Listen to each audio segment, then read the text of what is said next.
सभी दर्शकों को नमस्कार। जैसा कि आप जानते हैं, लिटकेन 2020 चैनल पर हम हिंदी साहित्य से जुड़ी हुई सभी विधाओं पर हम जिक्र करते हैं, बातचीत करते हैं। देश विदेश में बसे हुए हिंदी सेवियों से हम बात करके आपसे रूबरू करवाते हैं। एक महत्वपूर्ण तथ्य ये हम नजरअंदाज कर देते हैं कि हिंदी को आगे बढ़ावा देने में, हिंदी का परिसंस्करण करने में और हिंदी को जिस रूप में आज बोल पा रहे हैं, हम सुनते हैं, वो रूप हमें देने में भारतीय हिंदी सिनेमा का बहुत बड़ा योगदान है। वैसे तो कहते हैं मुंबईया हिंदी और मुंबईया फिल्में बहुत सारी अलग-अलग तरह की हिंदी हमें सिखाती हैं। भोजपुरी लहजा हमें सिखाया है, हरियाणवी लहजा, पंजाबी लहजा और मुंबईया लहजा अपने आप में है। वहीं बंगाली लहजा भी हमें हिंदी बोलने का सिखाया है। लेकिन सबसे महत्वपूर्ण तथ्य है कि भारतीय हिंदी सिनेमा ने भारत को एक तरह से एक सूत्र में जोड़ा है, जो एक महत्वपूर्ण तथ्य है। इसी विधा से जुड़े हुए एक महत्वपूर्ण हस्ताक्षर से आज हम आपको रूबरू करवा रहे हैं। मैं इनका एक छोटा-सा ब्रीफ बायोडाटा आपको देना चाहूँगा, क्योंकि एक छोटा-सा काम नहीं है, इनका बहुत बड़ा काम है और जब मैं इनके काम बताऊँगा तो संभवतः आप नाम पहचानने का प्रयास करेंगे और आप में से कुछ लोग नाम समझ भी जाएँगे। फ़िल्म डायरेक्टर हैं, टीवी डायरेक्टर हैं, एडिटर हैं, साउंड इफ़ेक्ट्स देते हैं। वेब सीरीज़ इन्होंने अनामिका के नाम से दी है। इसके अलावा बा, बहू और बेबी डेली सोप आया था। उतरन, उसके डायरेक्टर ये रहे हैं। ये प्यार नहीं ना होगा कम, बेटियां, मायका, हमारी सास लीला, भाभी, नीलांगना। इसके अलावा अपने मेरे अपने, कन्यादान। और जो महत्वपूर्ण तथ्य ये है कि माइथोलॉजिकल सीरियल्स में, क्योंकि एक लंबी फेहरिस्त है, मैं कुछ छांट के आपको बहुत बता रहा हूँ। माइथोलॉजिकल सीरियल्स में देखें तो शोभा सोमनाथ की, महिमा शनिदेव की, जय माँ दुर्गा, रामायण। कॉमेडी शोज भी इन्होंने किए हैं, मोहल्ला मोहब्बत वाला, जान खिलवान, जासूस, रिंग रॉन्ग रिंग। टेलीफिल्म इनकी आई है वॉक द टॉक। इसके अलावा आधे अधूरे म्यूजिकल वीडियोस हैं, गर्व, धड़कन में है तू, ए जिंदगी। और जब हम बात करते हैं फिल्म इंडस्ट्री की, तो वो बात अधूरी रह जाती है यदि किसी डायरेक्टर ने फिल्म में निर्देशित की है या नहीं है।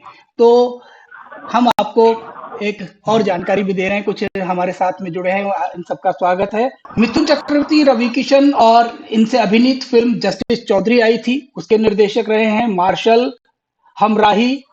इसके अलावा चीफ असिस्टेंट एडिटर रहे हैं जानम, मदहोश, बेताबी, बागी, जिसमें जैसे अभी आप जानते हैं कि जानम में राहुल रवेल और पूजा भट्ट थे, मदहोश में फैजल खान और अंजलि जाथर थे, बेताबी में अरशद वारसी और चंद्रचूड़ सिंह थे, जो बहुत बड़े-बड़े नाम हैं। असिस्टेंट साउंड इफेक्ट्स भी इन्होंने दिए हैं, इज्जतदार, पुलिस पब्लिक, हम, अग्निपथ, 1942 ए लव स्टोरी जैसी बहुत बड़ी जो ख्यातनाम फिल्में हैं, आतिश, दस्तक, तमन्ना, फरेब। इसके अलावा इनका जो काम, यदि हम एजुकेशन की बात करें तो आपने बीकॉम किया है from Patkar college, Goregaon west, Mumbai से। स्किल्स में आप जानते हैं, मैंने आपको बता ही रहा हूँ, लैंग्वेज हिंदी, इंग्लिश, मराठी, उर्दू सभी इसमें है। अवार्ड इनको बहुत सारे भी मिले हैं। शॉर्ट फिल्म इनकी जो थी पंचर वाला, उसके लिए इनको अवार्ड मिला सन 2015 में जमशेदपुर फिल्म फेस्टिवल में। नासिक फिल्म फेस्टिवल 2014 में इनको अवार्ड मिला। इनकी शॉर्ट फिल्म थी एनिवर्सरी, मराठी में थी ये फिल्म। और भूमिका फिल्म फेस्टिवल नवी मुंबई 2011 में व्यथा द पेन एक शॉर्ट स्टोरी थी, उसके लिए भी इनको अवार्ड मिले। बहुत सारी फिल्में और बहुत सारे दूसरे सीरियल्स भी हैं जिनका मैंने जिक्र नहीं किया है, क्योंकि समय की एक सीमा होती है। अब आप में से कुछ लोग समझ गए होंगे कि ये ख्यातनाम डायरेक्टर कौन है।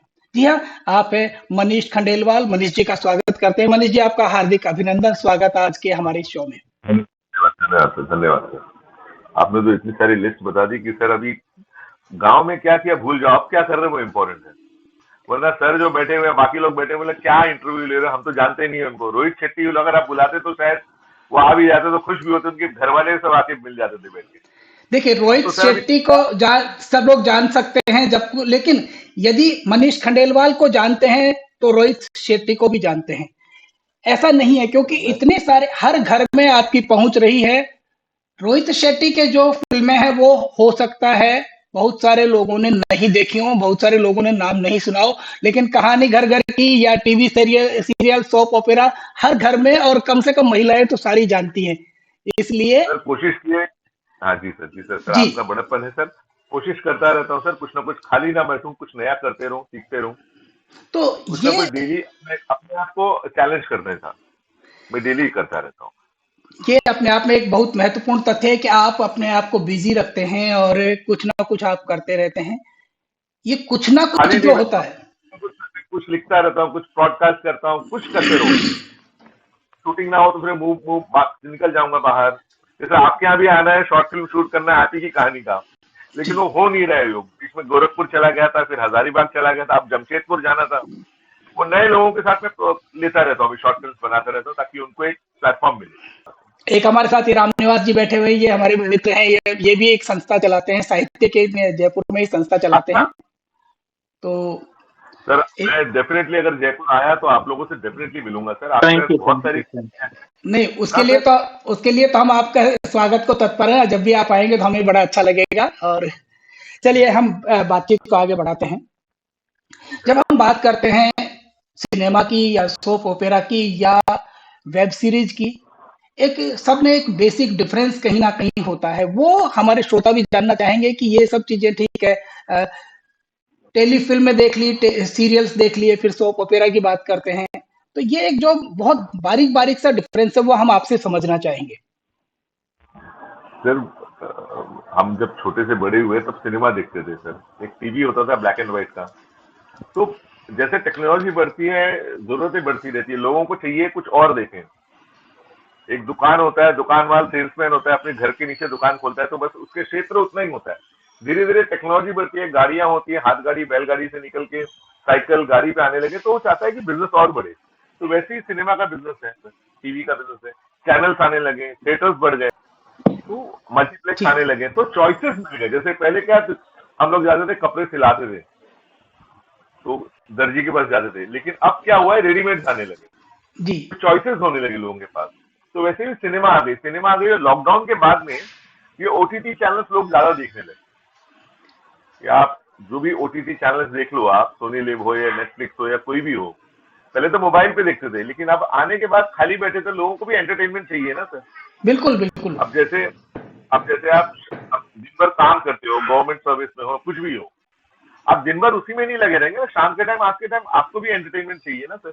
अपने मोहल्ले में लोगों के साथ बैठे कुछ गाने सुन लिए, कुछ गाना बोल दिया, कुछ इनैक्ट कर लिया, तो वैसे ही है। तो ये पब्लिक के, अब आपके पास चॉइसेस है, आपको क्या देखना है। अब टाइम हो गया है, सब मोबाइल पे ज्यादा रहते हैं पूरा दिन में। 3 घंटा, 2.5 से 3 घंटा इंसान मोबाइल पे बिताता है। मतलब आप काम भी कर रहे हो, लेकिन मोबाइल भी सर्फ होता रहता है साथ साथ। जब से चलिए। मोबाइल की संस्कृति आई है और जब से ओटीटी जी के सर। जो आई है, जी बहुत सारे निर्देशकों का रुझान, बहुत सारे प्रोड्यूसर्स का रुझान ओटीटी की तरफ ज्यादा गया है, और उसमें एक अलग उनको एक स्कोप मिलता है, अलग से एक उनको कैनवास मिल जाता है। सर, क्योंकि उनको भी धंधा ही करना है सर, बिजनेस करना है, क्योंकि थिएटर्स में भी लोग जाना बंद कर दिए। वो तब देखते हैं जब कोई अच्छी या बड़ी फिल्म होगी। वो सोचते हैं क्यों, क्या मतलब इतना पैसा डाल के। अब जब ओटीटी आपको 500-600 रुपए में सब दे रहा है, आपको 700 रुपए में, हाँ, तो आप बोलोगे नहीं यार, मैं अगर थिएटर जाऊंगा परिवार को लेके, 1000 रुपए तो वही खर्चे हो जाने हम्म। ना, प्लस खाने पीने का और 500-600 का खर्चा। हाँ, तो सोचता है कि यार कम से कम मैं ओटीटी में कुछ देख लूं। तो बिजनेस है सब, ये चलता रहेगा सर। जिसको थिएटर जाना है वो देखे, जिसको नाटक देखना है वो देखे, जिसको ओटीटी देखना है। अब उसमें भी यंगस्टर्स अलग है, किड्स का अलग सेक्शन है। अब साउथ की फिल्म देख लो, वो डब होके आती है, तो आपके पास हर लेवल की आपकी फिल्म मिलती है आपको। बिल्कुल। लेकिन जब हम डेली सोप पे आते हैं और जब जी आपकी सर। एक लंबी फेरिस्त डेली सोप में देखते हैं, डेली सोप के जितने भी इतने जो धारावाहिक हैं उनको हम देखते हैं तो वो ज्यादातर विमेन ओरिएंटेड या जो घरेलू महिला है जी उनको लेकर के जी ज्यादा सर बनाए गए हैं। कोई खास सर वजह? उसका रीजन हाँ सर बिकॉज टीवी जो देखती है वो महिला ही देखती है मैक्सिमम और वो किचन पॉलिटिक्स जैसा होता है ना किचन मतलब कान उनके मतलब घर में अगर आप कोई रहेगा नहीं सिर्फ किचन में काम करेंगे लेकिन वो एक ऐसा लगता है ना आवाज आती रहती है कुछ ना कुछ ड्रामा चलता रहता है वो जोर से चलता रहेगा वो दोपहर को रहेंगी वही चलता रहेगा प्लस टीवी ऑडियंस वही ना लेडीज है वही देखती रहती है मतलब उनको नया क्या है वो चलता रहता है और प्लस घरेलू चीजें होती हैं किचन पॉलिटिक्स ही चलता रहता है आज दाल में सब्जी कम है वो कम है ये नहीं है वो नहीं है वो देवरानी ने ये कर दिया साड़ी ये पहन लो वो सब बालाजी ने भी ये सिखा दिया कि लोग रात ज्यादा मतलब रात के टाइम की बन ठन के सोया थे ऐसा तो होता नहीं है बिल्कुल। बट इट्स आप नहीं देखेंगे वो टीवी शो आप जब घर पे आएंगे रात के टाइम पे आप एक थोड़ा देख लेंगे आप न्यूज देख लेंगे आप उतना ही करेंगे आप जितने डेली सोप्स हैं उनमें जो दिखाया जा रहा है, जो परोसा जा रहा है, जो व्यूवर्स को दिया जा रहा है, उसमें कहीं न कहीं ऐसे बहुत सारी बातें हैं जो आम तौर पे परिवार में नहीं होती हैं या बहुत सारी ऐसी चीज़ें हैं जो वर्जित होती हैं, पहली बात। दूसरी बस बात, हर ननद लड़ाकू नहीं है, हर सास घर बिगाड़ू नहीं है, हर देवरानी जेठानी घर बिगाड़ू नहीं, लेकिन वहाँ पर ऐसा ही दिखाया जाता है। इसका क्या इम्पैक्ट हो रहा है? ड्रामा सर अगर सब सीधा सीधा दिखाएंगे भैया जी भाभी कैसी हैं आप नमस्ते तो कोई देखेगा ही नहीं ना ड्रामा मसाले कैसे होते हैं सर आप सात्विक खाना खाएंगे क्या सिर्फ वो आप अपने लिए खाएंगे लेकिन आप कुछ देखना चाहेंगे थोड़ा सा या आप नहीं देखेंगे लेकिन कोई और तो देखेगा फिर आप उसको कंपेयर करें देखो कैसे होते हैं लोग ऐसे होते हैं लोग हमारे घर में तो होता नहीं मैं ये नहीं बोल रहा हूँ कि सबके घर में होता है लेकिन कहीं ना कहीं ये रियल टू लाइफ इंसिडेंट है तभी तो हम जोड़ते हैं ना सर सिनेमा जो है कहानियां जो है पब्लिक की लाइफ से हम आपकी लाइफ से ही जुड़े हुए कहानी है ना सर यही दो ही कहानियां हैं सर उसी में बनती रहती हैं सर बिल्कुल। आप महाभारत देख लो उसकी भी अलग अलग कहानी है उसमें भी लड़ते थे झगड़ते थे रामायण में भी जो औरतें थी जब बहू जो थी उनके भी क्लेश होते रहते थे उनके अंदरूनी लेकिन आमतौर पे ये कहा जाता है कि जो सिनेमा और साहित्य हैं, इन दोनों का प्रभाव किसी न किसी रूप से समाज पर, सोसाइटी पर पड़ता है। तो यदि इस जी तरह सर की कोई चीजें परोसी जाती हैं, तो क्या आप ये महसूस करते हैं कि इनका इम्पैक्ट सोसाइटी पर किसी न किसी तरह से एडवर्स होता है? देखिए अगर एक फिल्म होती है ना सर तो हम उसका अध्याय खत्म भी कर लेते कि इसका अच्छी चीज होती है इसका हम खत्म कर लेते कैरेक्टर लेके चलते हैं बट डेली सोप है उनको भी बिजनेस कर पहले होते थे डेली सोप 12 एपिसोड के 13 एपिसोड के फिर 52 एपिसोड का दूरदर्शन चला था दूरदर्शन के अपने नॉर्म्स होते थे वो कुछ कुछ गलत नहीं दिखाते थे वो परिवार ये देश कैसा होता है उसमें चलाते थे अब जब कमर्शलाइज आ गया है चैनल्स आ गए हैं सब बैठने वाले कौन है सब मास कॉम पर के आए हैं उनको लगता है कि हमें और कुछ इंटरेस्टिंग है कुछ अलग दिखाएं तो इसमें कल्चर अलग हो गया देखिए जैसे साउथ बॉम्बे की कल्चर अलग है आर्मी कल्चर अलग है डॉक्टर्स कल्चर अलग है और आपके जयपुर में ही सर ब्रांड कल्चर अलग है सर और एक घरेलू कल्चर अलग है मतलब जो बिल्कुल। बड़े पॉश सोसाइटी होते हैं ना सर उनके कल्चर ही अलग होते हैं सर हाँ उनके घर में ना कोई खाना बनाएगा ना कुछ करेगा वो सब उनके ये दिखाएंगे कि निकलेंगे जैसे दिल्ली में चले जाओ जीके में वो सब दोपहर को पंजाबी औरतें निकलेंगे वो यार मैंने ना घड़ी खरीदी कितने की 50,000 की आज बोर हो गई थी तो वो कल्चर है उनका शो शो ये दिखाना तो हमारे देश में वेरियस है ना सर छोटा परिवार भी है थोड़ा और मध्यम परिवार है ये है और एक बड़ा लाइफस्टाइल भी है तो सबकी कहानी दिखाते रहते हैं सर और सबके लाइफ में कुछ अच्छा भी होता है कुछ ना कुछ चलता रहता है और जरूरी नहीं है कि सब कोई बुरे हैं कोई ना कोई इनसे अच्छा ही तो होगा किसी में से वही है सर सिनेमा वही है जो क्या बोलते हैं उसको सोसाइटी का ही वो आईना रहता कुछ ना कुछ दिखाते हैं हाँ कुछ गलत दिखाते हैं कुछ ज्यादा ओवर एग्जैक्टिवेट कराते हैं हम लोगों ने शायद में we have accepted the wrong side of the American culture exactly.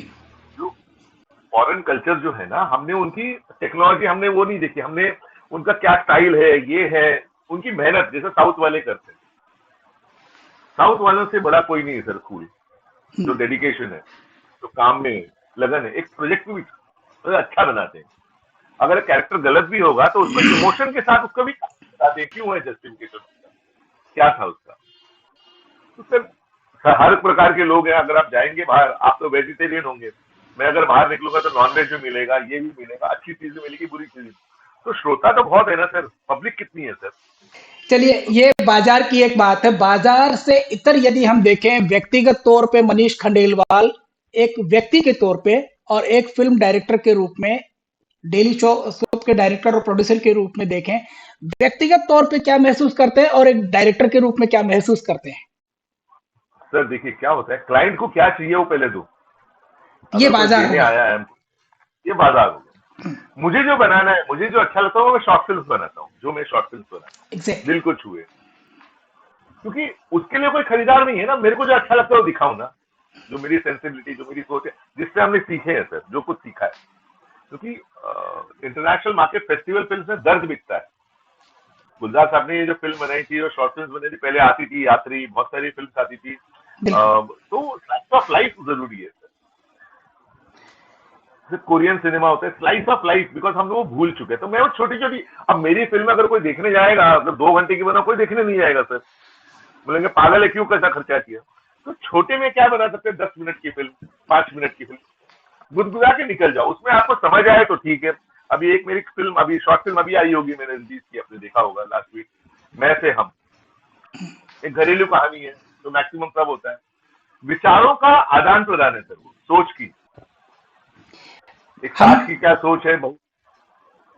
हम आपके जी इसी सर। पहलू पर आना चाह रहे थे, आपने स्वयं उस बात जी को बोल दिया। जब जी शॉर्ट सर, फिल्म जी आप, सर। क्योंकि आप एक जो बॉलीवुड के डायरेक्टर भी हैं, कारीगर हूँ सर, मैं कारीगर हूँ, मुझे पत्थर जो मैं कुछ ना कुछ पैदा करूंगा सर। ये बहुत मैं बड़ी बात कारीगर है हूँ। कि एक निर्देशक, एक मेरे जैसा बिल्कुल बिल्कुल डावाडोल सा व्यक्ति जिसको कुछ नहीं आता, उससे भी काम करवा लेता है, उससे भी एक्टिंग करवाता है। तो एक निश्चित बात है कि वो, उसको कारीगर कहिए, उसको एक चाहे आप सृजनहार कहिए, ये अपना अपने एक शब्दों का एक अलग है। लेकिन आपने जो शॉर्ट फिल्म बनाई, क्योंकि हम आपको जी सर। वहीं लेके आना चाह रहे थे, व्यक्तिगत तौर पे जो आप महसूस कर रहे हैं वो आप अपनी जो लघु फिल्में हैं उनमें दे रहे हैं। लेकिन जी जो सर। कॉमर्शियल फिल्में हैं दूसरी, या जो डेली शॉप्स हैं, उनमें मनीष खंडेलवाल केवल निर्देशक के रूप में आता है, वहां पर केवल जीविकोपार्जन किया जाता है। नहीं, उसमें मैं अपनी सोच, मतलब उस सीन को और कैसे बेटर बनाऊं, क्या ठीक करूं। जैसे राष्ट्रीय प्रोडक्शन की आप सब जानते होंगे, मैंने प्यार के में एंड में आया था अप्रेंटिस में, फाइनल्स बिल्कुल। में पिक्चर बन चुकी थी। तो उस टाइम एडिटर थे हमारे मुख्तार अहमद जी। तो सूरज जी हमेशा मुझे बोलते थे, Manish the day you become director ना, तुम ये मत सोचो कि कंप्लीट तुमने जो स्क्रिप्ट लिखी वही ओके है। हर वक्त उसको अध्ययन करो, सेट पे जाने के टाइम भी ये सोचो कि और क्या अच्छा हो सकता है। हम कुछ चीज करते हैं, आप जो कुछ लिखते हो तो उसको आप पढ़ते भी हो ना, ऐसे थोड़ी ना एक बार पढ़ोगे, 2 बार पढ़ोगे, फिर करेक्शन होता है, फिर आप करेक्ट करोगे, फाइनल ड्राफ्ट भेजते हो ना सर। तो लास्ट मिनट तक ये सोचो कि और क्या अच्छा हो सकता है, आप फाइनल प्रोडक्ट पे ही है ना सर। मतलब आप भी एक राइटर हो, आप जब लिखोगे, कोई कहानी लिखते हो, एक पहले ढांचा सोचोगे, तो आपने लिखा, फिर आप उसको और सोचते नहीं इसमें और अच्छा डाले, जितना शक्कर डाले उतना मीठा होगा ना सर। बिल्कुल बिल्कुल। जब आप शॉर्ट फिल्म्स के लिए कहानियां देखते हैं, एक निर्माता, एक निर्देशक के लिए लेखक होना अनिवार्य है, या जितनी कहानियां हैं उनकी के लिए पारखी नजर होना आवश्यक है? सर सबसे पहले तो पढ़ना जरूरी है, पढ़ते रहो, चलते रहो, पढ़ो, कुछ ना कुछ आएगा। फिर उसमें से कुछ आपको जो दिल को छुए, जरूरी नहीं कि हर सब्जेक्ट मेरे को अच्छा लगेगा भी, अच्छा, लेकिन वो बनाने की क्षमता भी होनी चाहिए ना सर। अब रास्ता होगा, अब जैसे आप, हाँ बहुत सारी चीज, उसको बनाने की कैपेसिटी भी तो होनी चाहिए। मैं वो कहानी देखता हूँ बच्चा वाले स्कूल का, जो कम में ज्यादा उसका तामझाम ना हो, ज्यादा भागदौड़ ना हो, कम चीजों में बस 5 मिनट ही देखोगे, 7 मिनट देखोगे। मैं कहा इधर डांस करूंगा, वो तो थिएटर देखेंगे ना, तो फिर ओटीटी में बेच दो, फिर इतना खर्चा करो तो फिर कोई लेने वाला नहीं है। तो वही चीज है जो हम समझते हैं, जितना जो दिल को अच्छा लगे बस। जैसे आपकी कहानी दिल को, आपकी दोनों कहानियां, आपकी तो सब कहानियां अच्छी हैं, लेकिन मैंने मुश्किल से 2 या 3 पढ़ी, लेकिन सारी अच्छी हैं, वो दिल को अच्छी लगी, आपको भी अच्छी लगी, इसके लिए आपने प्रकाशित किया, तभी तो आए सर आपके उसमें। तो एक लेखक जब आपके पास में कोई अपनी कहानी देता है, या आपके खुद के जहन में कोई एक स्टोरी आ रही है कि यार ये प्लॉट मेरे को लग रहा है मैं खुद लिखूं या किसी से लिखवा लूं, तो आप क्या जी ज्यादा प्रेफर करते हैं, किसी से लिखवाना या खुद लिखना? दिखाना भी जरूरी है, क्योंकि होता क्या है ना सर, अगर मैं ही बोलूंगा कि मैं ही लिखूंगा और मैं ही खुद समझूंगा, मैं ही बोलूंगा अच्छा लिखूं, sir it's a team work. Right. मैं इसी पे आ रहा था, जब मैं बोल रहा था ना, हमारे एडिटर ने ही बोला था कि the day you become director तो अपनी फिल्म एडिटर मत करो। मैंने बोला क्यों? क्योंकि डायरेक्टर को तो हर चीज अच्छी लगेगी, एक आपको एक सुपीरियर चाहिए, एक बंदा जो जो जो क्राफ्ट का मास्टर हो, उसको मालूम है आपको फिल्म को क्या चाहिए। मुद्दा है कि प्रोडक्ट अच्छा बने सर, ना। और वो बात अगर हम घसीटे हैं और वही बात कम में बोल दें, ज्यादा पैराग्राफ देके और वही बात 2 लाइन में बोल दूं और कम शब्दों में बोलूं, तो ये इम्पैक्ट है ना सर। बिल्कुल।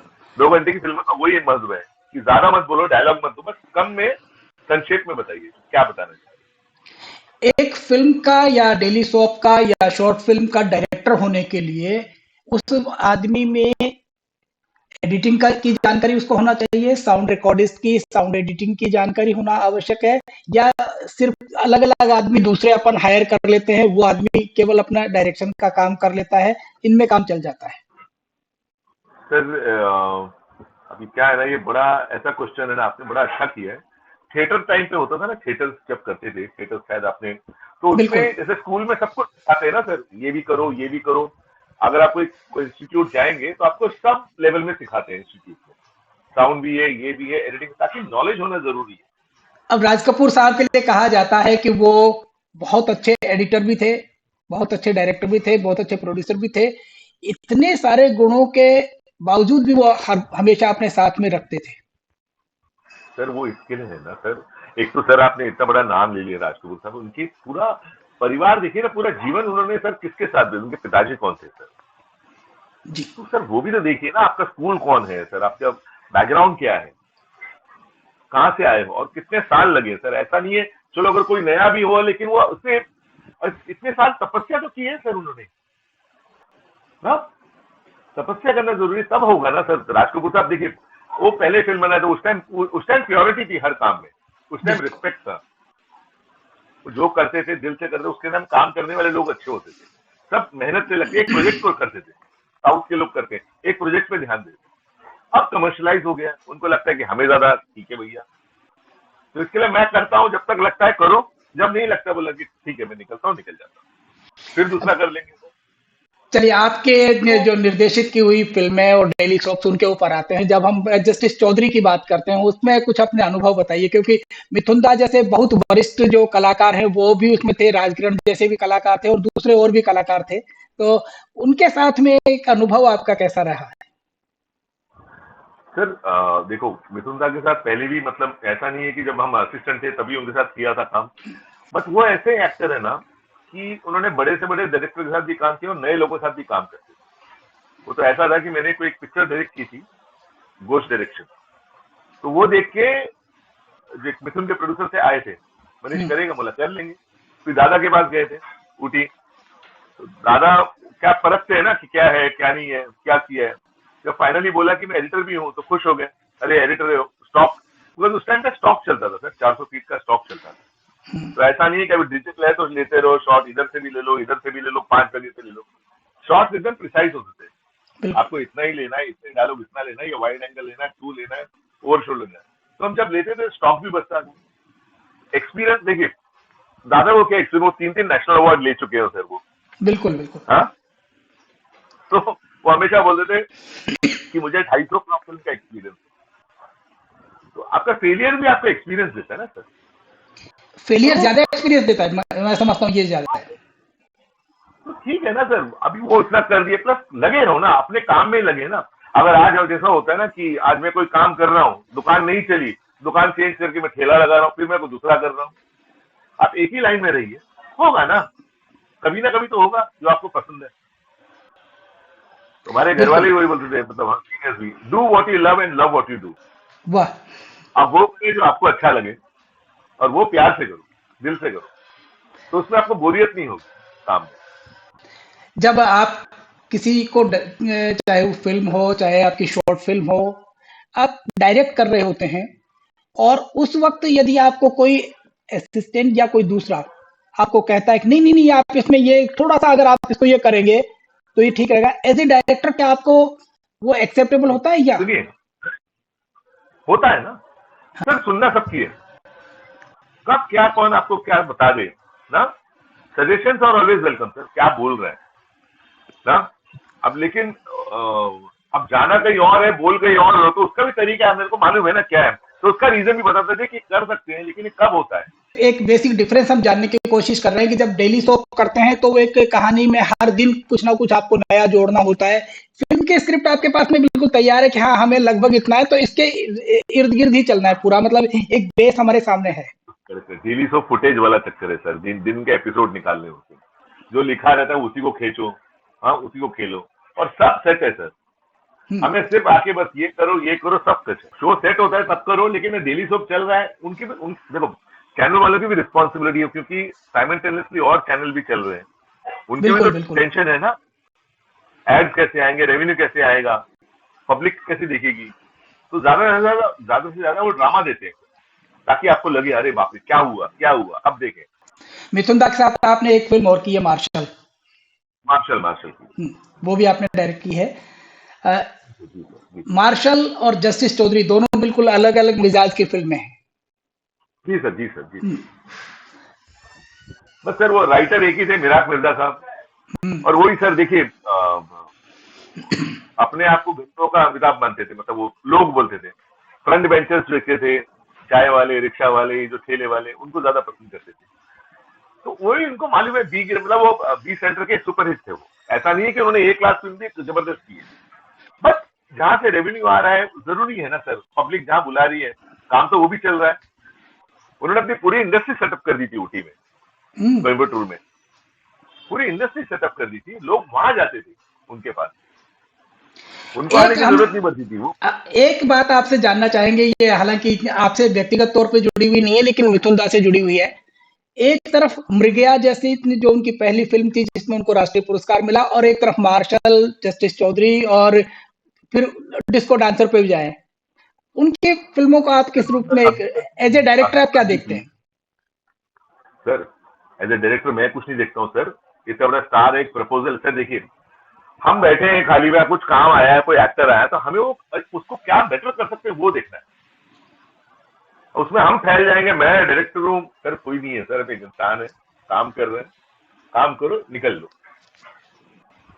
साउथ वाले आते हैं, प्रोजेक्ट दिया गया, हम उसको कितने शिद्दत से करते हैं वो इम्पोर्टेंट है।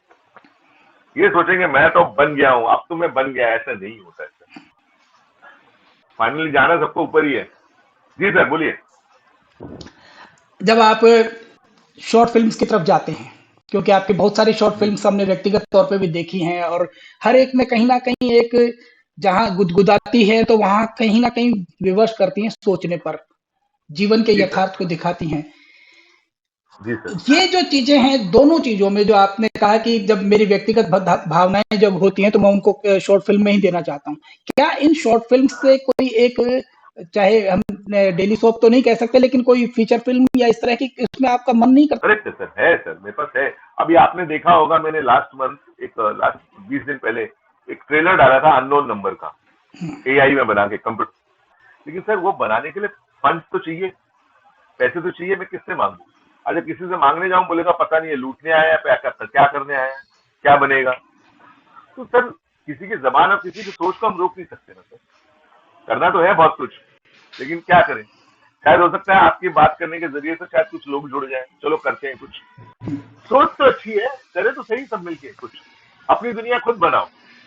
चलिए, हम आपको यादों के भी उस बताएं कुछ खोलते हैं, यादों के झरोकों में पिछले इसमें लेके चलते हैं, जब एक मनीष खंडेलवाल स्कूल में जाता था, अपने बचपन में देखते थे, मम्मी पापा के साथ में जब आप रहते थे, वो कुछ अपने अनुभव आप बताएं। सर अच्छा अनुभव था, इनोसेंस था, मस्ती वाली थी, डांट भी पड़ती थी, मार भी खूब खाई है। वो पीरियड ही अलग था ना सर, वो मोबाइल से दूर था, कुछ नहीं, खेलना था, मस्ती करना था, कुछ ना कुछ नया करना था। आजकल हमारे बच्चे भी ऐसे ही करते, उनको भी कुछ नया चाहिए, जैसे हम करते वैसे वो करते सर, कुछ बदला कुछ नहीं है, सिर्फ चीजें और प्रोडक्ट बदल गए सामने। आपने सोचा था कि मैं फिल्मों में जाऊंगा या मैं डायरेक्ट फिल्म डायरेक्ट करूंगा, या कभी कुछ आपने या थिएटर की सोची थी कभी? थिएटर मतलब होता है ना, मस्ती वाले थे, डांस करते थे, एक्ट मस्ती करते थे, तो होता है ना फिल्मों में घर पे एक्टर्स आते थे, सब शूटिंग का माहौल देखते थे जाके, क्योंकि पापा भी इसी लाइन में थे ना मेरे, हम्म। प्रोडक्शन कंट्रोलर थे। तो देखते रहते थे, तो लगता था अब कॉलेज के बाद क्या करें, चलो थिएटर कर लेते हैं। वो रास्ता अपने आप बनता गया। हालांकि मेरे बड़े भाई भी सोचा था म्यूजिक में जाने के लिए, लेकिन डेस्टिनी कहीं और ले गए, वो स्टॉक मार्केट में आ गए। मैं था बोला चलो करते हैं, चलो टाइम पास के लिए एक्टिंग भी करते हैं, लेकिन बाद में मालूम पड़ा एक्टिंग इतनी इजी नहीं है। कैमरा फेस करने लगे तो रिएक्शन नहीं मालूम पड़ता कहाँ। बिल्कुल। आप 17-18 साल के हो, आपको नहीं मालूम पड़ता है ना, तो उसके लिए सीखना जरूरी है। तो जब हम बैक टू कैमरा जब रहे, बिहाइंड द सीन जब रहे, क्लैप कंटिन्यूटी देते थे, एडिटिंग में रहते थे, तब समझ में आया परफॉर्मेंस क्या होता है, क्या कहाँ देखना होता है, क्या होता है, स्क्रिप्ट क्या होती है, एडिटिंग कैसी होती एक तो करत करत अभ्यास, और दूसरी तरफ है हमारा अपने पूरे फिल्म एंड टीवी इंस्टीट्यूट, एफटीटीआई।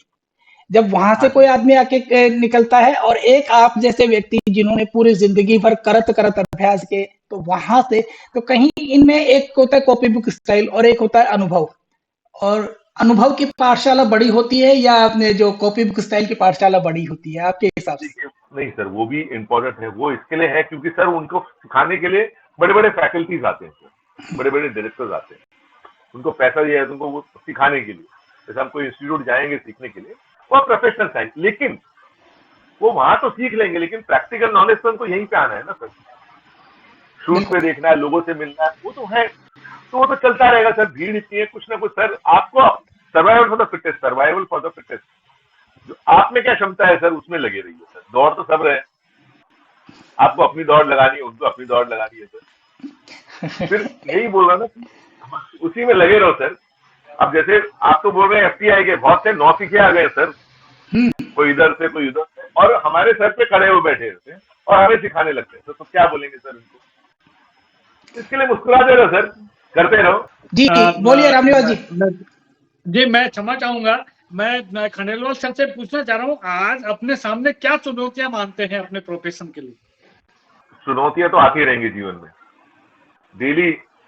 हमारा जीवन कितना होने वाला है नहीं पता, हमारी सांस कितनी चलेगी नहीं पता सर। करते रहो, चुनौतियों से क्या डरना है सर। हम लोग रिश्तेदार जल्दी ढूंढ लेते हैं कि बॉम्बे में कौन है, फला है, उसके पीछे जाओ, भैया भैया जी काम लगा दो, भैया जी प्लीज।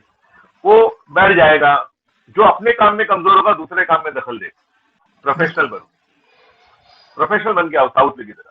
तो चुनौतियां आती रहेंगी सर, ये नहीं है तो दूसरा है दूसरा। सर चुनौतियां क्या है सर, अगर वो प्रोड्यूसर है, वो ग्राहक है सबसे बड़े सर, वो खरीदार है, उनको मालूम है, तो उनको कन्विंस करो। या तो हमारे पास कोई सेटअप है क्या आजकल, आजकल कहीं भी जाएंगे तो प्रोजेक्ट करने के लिए आपका सेटअप क्या है, एक्टर्स कौन है आपके बड़े, वही गिने चुने 7-8 एक्टर्स हैं, 8-10, उनकी अपनी लॉबीज हैं। तो हम वहां तक तो घुस ही सकते हैं क्योंकि उनके पास अपने ऑलरेडी लोग हैं, ऑलरेडी जमे हुए। बिल्कुल बिल्कुल। अगर मैं अकेले सर, में करता हूँ, आपने अभी अभी इसी वार्तालाप में एक चीज ये कही थी कि पहले वाली प्योरिटी नहीं है, वो प्योरिटी का जो गैप है वो कहीं फिलअप होगा, या फिर इसका जो है इसकी खाई जो है और बढ़ती जाएगी? सर कुछ नहीं सर, देखिए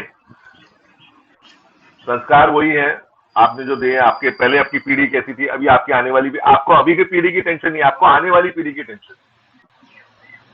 तो सर हमें संस्कार वही बोलते हैं ना कि हम बच्चों को, अपने आगे वाली ग्रूम को कैसे ग्रूम करें, प्रोफेशनल कैसे बनाए। तो है सर, अच्छी चीजें बनती रहेंगी, कुछ ना कुछ निकलता रहेगा। मेरी तरफ से एक आखिरी और है, अभी जो आर्टिफिशियल इंटेलिजेंस का जो युग आया है, ये कृत्रिम बुद्धिमत्ता आपके प्रोफेशन को किस कदर प्रभावित करेगी और वो उनके सामने? अच्छी चीज है, अच्छी चीज है, अच्छी चीज है। क्या होता है ना, हम टेक्नोलॉजी का एक्सेप्ट नहीं, हम बोल रहे हम यही कर रहे हैं, आपको एक्सेप्ट करना पड़ेगा सर। बिल्कुल। आप उससे करिए ना। अभी मैंने जो अनामिका वेब सीरीज जो विक्रम भट्ट की थी उनकी खत्म की, उनका वर्चुअल में किया सर। अब लॉकडाउन हो गया था, शूटिंग तो करना है, धंधा करना है, नहीं करेगा तो कैसे करेंगे, बाहर जा नहीं सकते, तो अपनी दुनिया खुद बनानी पड़ेगी ना। एलईडी में कर दिया, कंप्यूटर के थ्रू कर दिया, बनाना तो है ना सर, काम तो करना है। बिल्कुल तो बिल्कुल। सर आर्टिफिशियल इंटेलिजेंस आपकी खुद की बुद्धि होनी चाहिए कि भाई उसके भरोसे मत रहो, उसमें से आपको क्या चाहिए वो निकालो, फिर आप करत करत करोगे ना सर। फाइनली करना तो आपका है, प्रोडक्ट तो आप ही को देना है, बनाना तो आपको है, वो तो टेक्नोलॉजी सीखनी तो पड़ेगी। आने जी वाली सर। जो पीढ़ी है, क्योंकि निश्चित है आपके बाद में एक नई पीढ़ी और आ रही है, उस पीढ़ी आती रहेंगी में, सर। हाँ, और आगे भी आती रहेंगी, पहले भी आई हैं, और पीढ़ी अंतराल भी कहीं ना कहीं एक साथ में लेके चले हैं, और वो नए विचार लेके आए हैं। एक विचारों का सामंजस्य, नई पीढ़ी को आप क्या देना चाहेंगे, क्या कहना चाहेंगे? क्योंकि आप एक वरिष्ठ धैर्य, निर्देशक हैं, तो उस नाते से आप क्या कहना चाहेंगे? धैर्य रखें, धैर्य, पेशेंस, पेशेंस। हर एक चीज का समय आता है, पेशेंस रखें, मतलब करो सब ना, जल्दी डिजेक्टेड मत हो जाओ, मतलब ये नहीं हो रहा है। आजकल क्या हो गया है, नई पीढ़ी है ना, रिजेक्शन से बहुत जल्दी डर जाती है और वो कंपटीशन में लगे रहते हैं, इसने वो सारा ये हो गया तो ये क्या होगा, लोग क्या, लोग नहीं सर, आप अपना कर्म करते रहो बस, जितनी आपकी क्षमता है करो। हाँ, अब मेरे पास अभी कुछ नहीं है, शूटिंग तो मतलब कर ही रहा हूँ ना कहीं ना कहीं, मेरा जो काम है मैसेज कर देता हूँ काम के लिए, सर कुछ हो तो बताना। मैं दरबार पे जाके बैठ नहीं सकता ना सर, अरे सर काम दे दो सर, सर काम आता है, आप मुझे बुलाइए, आपको लगा ठीक है तो बुलाइए, क्या ये आपकी काबिलियत बोल रही है, क्योंकि आप समझते हैं कि मैं काबिल हूं, मैं अगर उनको वो इस काबिल समझेंगे तो वो अपने आप बुलाएंगे। प्रोफेशनल बनने का, प्रोफेशनलिज्म बनने का। अब डॉक्टर जो है डॉक्टर बनेगा ना, डॉक्टर का तो बन गया, वकील है, अब वो जगह जगह के बोलेगा तो नहीं लगा आपके घर में कोई बीमार है आइए, लोगों को मालूम ही है ना सर, एक लेबल लगा हुआ, मतलब कर रहा हूं है ना काम। हाँ, यही अगर 20 साल की उम्र होती है, 22 साल 25 साल, तो समझ में आता है, लोगों का जाता है, सर बताइए एक बार काम करके देखिए, फ्री में करूंगा सर, एक बार देखिए मेरा काम। वो मार्केटिंग है, जरूरी है, ऐड में, ऐड के टाइम ऐसी करना तो पड़ेगा सर, हमने भी किया था सर।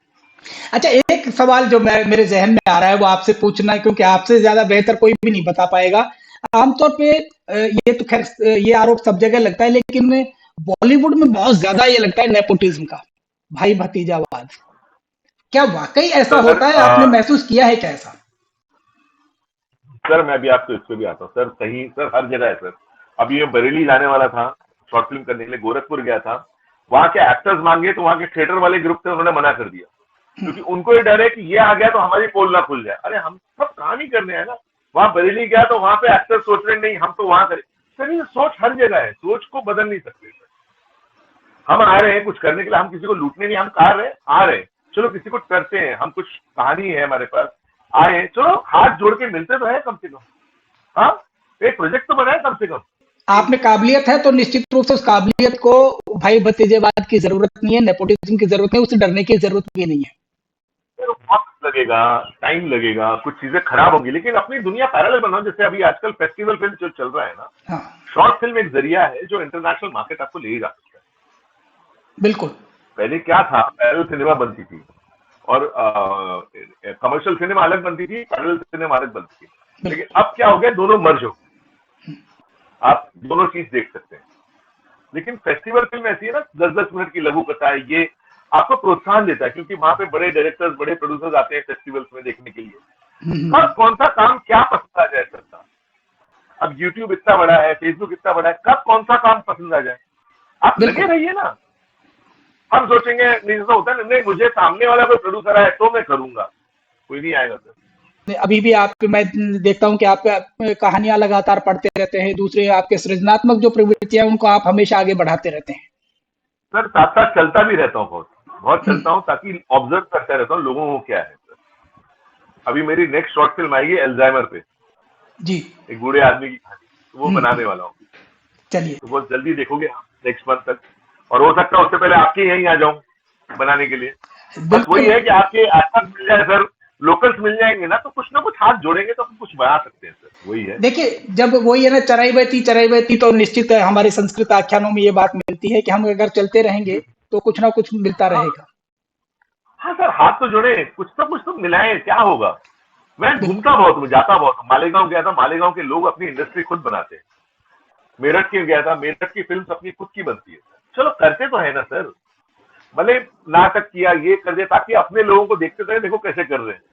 लोकल में जाओ और वहीं के एक्टर्स लो, वहीं की कहानी लो, तो उनको भी प्रोत्साहन होता है, और वो बिल्कुल। फिर जब वो आएंगे मुंबई, तो 10 लोगों को और 1000 लोगों को दिखाएंगे ना, देखो मैंने किया है, ये कोई आए थे बॉम्बे से। बहुत बड़ा मिशन है आप जो ये चला रहे हैं कि आप उसी शहर में जाते हैं, वहाँ के जो लोकल आर्टिस्ट है, लोकल टैलेंट है, उसको लेते हैं और वहीं शॉर्ट फिल्म आप बना करके उनको करते हैं, तो दो तरह से फायदा होता है। एक तो आपको आर्टिस्ट मिल जाते हैं, नए से नए नए चेहरे मिलते जी हैं, सर। और उधर उन लोगों के लिए ये मौका देते हैं कि उन्होंने भी एक्टिंग की है, किसी फिल्म में काम किया है, शॉर्ट फिल्म ही सही। अब वो वेट मत करो कि लोग आएंगे, अब आपको जाना है, लोग आएंगे आपके पास, आप में टैलेंट है, हुनर है, जज्बा है, पैशन है, करो, कुछ ना कुछ करते रहो, लेकिन ये पैशन की बात है, क्योंकि एक पैशनेट होना बहुत ज़्यादा ज़रूरी है। पैशन अपने रखें और आगे बढ़ें। निश्चित रूप से आपको सफलता कहीं न कहीं ज़रूर मिलेगी। मनीष जी, आपसे बातचीत करके तो जी नहीं भर रहा है, लग रहा है कि अभी और घंटों बात करें, मन करता ही जा रहा है। लेकिन कुछ सीमाएँ होती हैं। आपके जी आने वाले जो चीज़ें हैं, उनके लिए हम आपको बधाई देते हैं, शुभकामनाएँ देते हैं कि आप और ज़्यादा अच्छा करेंगे। आपका जयपुर में स्वागत है, आप जब भी आएँ। और हम चाहेंगे कि कुछ और अपन बैठ के क्रिएटिव करें, चाहे जैसे आपने कहा कि मेरी 2 कहानियों पे भी आप फ़िल्म बनाना चाह रहे हैं, तो आगे भी हम आपको कुछ इसी तरह की कहानियाँ और लिख के भी देंगे। ये जैसा आप आगे, आपका बहुत-बहुत धन्यवाद, आप हमसे जुड़े और इस कार्यक्रम में आपने बहुत सारी बातें आपने साझा की हैं। तो ये थी आज की हमारी बातचीत जाने-माने फ़िल्म निर्देशक, डेली सोप निर्देशक मनीष खंडेलवाल से। और हमें उम्मीद है ये बातचीत आपको पसंद आई होगी। आप इससे आपने काफ़ी कुछ समझा होगा। ये भी समझा होगा कि निरंतरता कितनी आवश्यक है। और मनीष जी में यही बात हमें सबसे ज़्यादा महत्वपूर्ण लगी कि चाहे कैसा भी वक़्त हो, निरंतरता बनाए रखना है, अपनी सृजनात्मक प्रवृत्तियों को आगे बढ़ाते रहना है, यही महत्वपूर्ण है। इसके साथ ही आपको एक और बात बताना चाहेंगे कि मनीष खंडेलवाल जी का एक यूट्यूब चैनल है, राज क्रिएशन। आप उसे लॉगिन करके देख सकते हैं, सब्सक्राइब करके देख सकते हैं। उनकी जितने शॉर्ट फ़िल्में हैं, वो वास्तव में ज़िंदगी के बहुत करीब हैं। आप इसी तरह से जुड़ते रहिए, इसी तरह हमारे चैनल को देखते रहिए। आपका बहुत-बहुत धन्यवाद। नमस्कार।